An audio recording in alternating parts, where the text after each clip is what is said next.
Why do some people believe the earth is flat, that a secret cabal controls the world, or that major historical events were staged? It's easy to dismiss these ideas as absurd, but the truth is, the human mind is surprisingly wired for conspiracy. It's not about intelligence or education, it's about psychology. Let's peel back the layers and understand why these extraordinary stories can be so incredibly compelling. Welcome to a journey into the mind of a conspiracy believer. Our brains are pattern recognition machines. From an evolutionary standpoint, this skill is a lifesaver.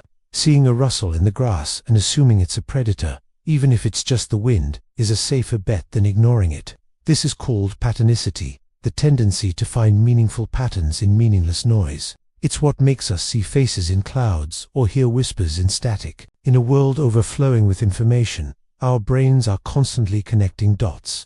Sometimes, these connections are real and insightful, but other times, we connect dots that aren't actually there, creating a narrative that feels cohesive and meaningful, even if it's based on random coincidences. This is the fertile ground where conspiracy theories first take root, our innate desire to make sense of a chaotic world. Now, let's introduce a powerful cognitive bias, proportionality bias. This is our gut feeling that big events must have big causes. When a beloved public figure dies suddenly, or a major global event happens, a simple, mundane explanation can feel deeply unsatisfying. The idea that a single, insignificant person could change the course of history, or that a complex disaster was just a tragic accident, feels disproportionate. Our minds crave a cause that matches the scale of the effect. So, a massive, coordinated plot by a powerful, hidden group feels more psychologically fitting than a random, chaotic event. This bias pushes us to seek grander explanations for grand events, making conspiracies an appealing alternative to simple, often unsettling, reality. Another crucial piece of the puzzle is institutional distrust. When people feel that governments, corporations, or the media are not being transparent, it creates a vacuum of trust. And into that vacuum, conspiracy theories rush. If you believe the official story is a lie, you'll naturally start looking for an alternative one. This isn't just paranoia. It's often rooted in real-life instances of deception. History is filled with examples of governments conducting secret experiments or corporations covering up harmful products. These proven cases lend credibility to the idea that other, bigger secrets are also being kept. When trust in authority erodes, the idea that they are hiding something becomes a default assumption, making people more receptive to narratives that claim to expose the real truth. Then came the internet, and everything changed. Specifically, social media algorithms. These platforms are designed for one primary goal: to keep you engaged. They do this by showing you content they think you'll like, based on what you've watched, liked, and shared before. If you watch one video about a particular conspiracy theory, the algorithm says, "Aha, you liked that. Here are 10 more just like it." This creates a digital echo chamber.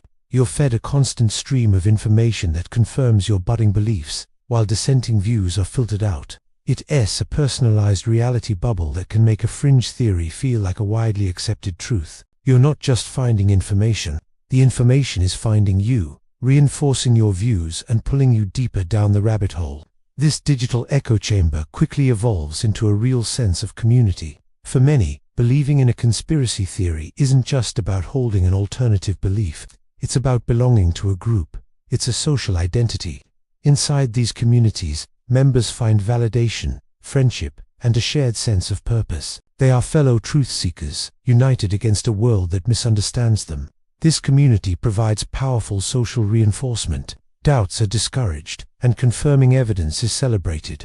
Leaving the group means not just abandoning a belief, but potentially losing your entire social circle. This powerful sense of belonging can make it incredibly difficult for someone to question or leave the conspiracy mindset, even when faced with contradictory evidence. So, what happens inside the brain when someone is deep into a conspiracy? A key factor is confirmation bias. This is our natural tendency to favor information that confirms our existing beliefs, and to ignore information that challenges them. Once a person starts to believe in a conspiracy, their brain actively seeks out proof that supports it. A vague statement from a politician becomes a coded message. A blurry photo becomes irrefutable evidence. Every new piece of information is filtered through the lens of the conspiracy, reinforcing the belief system. It creates a self-sealing logic. Evidence against the conspiracy is dismissed as part of the cover-up, while any crumb of evidence for it is amplified. It becomes a fortress of belief, almost impenetrable to outside facts. It's also important to understand the emotional appeal. The world can feel random, scary, and out of control. Conspiracy theories offer a comforting, if dark, alternative. They suggest that things aren't random. There's a plan, an order, even if it's a sinister one. Someone is in control. This can provide a sense of agency and understanding. For the believer, they are no longer a passive victim of chaotic events.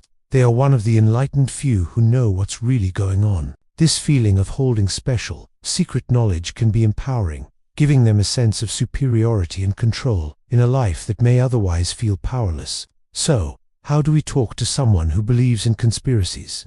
Arguing and presenting facts often backfire, a phenomenon known as the backfire effect. When a core belief is challenged, it can feel like a personal attack, causing the person to double down and hold on to their belief even more strongly. A more effective approach is based on empathy and critical thinking. Instead of attacking the belief, try to understand the underlying emotions and concerns. Why does this belief resonate with them? Are they feeling anxious, powerless, or distrustful? Build rapport first. Then, rather than presenting counterfacts, encourage them to apply their own skepticism to the conspiracy theory itself. Ask open-ended questions like, what would it take to disprove this theory for you? Or how do you know which sources to trust? This Socratic method encourages them to think critically for themselves, rather than feeling like they are being lectured.